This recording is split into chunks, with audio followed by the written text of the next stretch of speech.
Donald Trump ordonne l'armée états-unienne de bombarder et frapper la République islamique d'Iran. Mais quelles en seraient les conséquences? La guerre de 12 jours, l'Iran ressort le plus grand vainqueur en ayant percé le mythe de l'homme de fer d'Israël. Et surtout en répondant sans peur l'attaque des États-Unis. Dans un monde où la plupart plient face aux grandes puissances, l'Iran se distingue comme le seul pays au monde qui a osé de défier militairement les États-Unis. Il existe des nations forgées par l'histoire et marquées par la résistance et l'orgueil. Des peuples, par principe, n'acceptent jamais la soumission.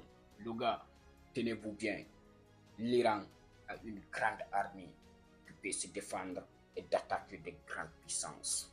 Le guide suprême de la révolution iranienne affirme: tout pays, tout chef d'État qui donne son espace aérien pour bombarder son territoire va subir un lourd tribut et son peuple va pleurer. Tenez-vous bien les gars, la République islamique d'Iran est le plus puissant militairement au Moyen-Orient.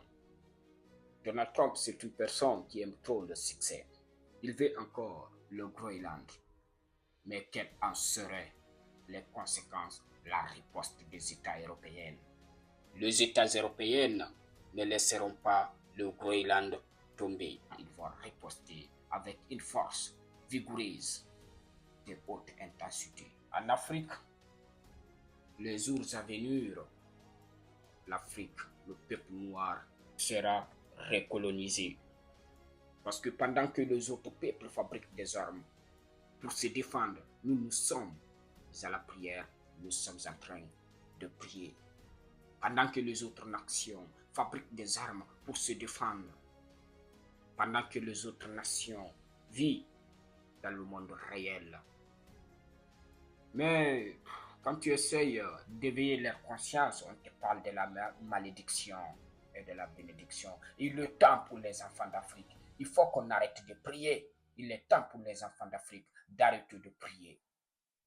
Il est temps qu'on arrête de prier en Afrique.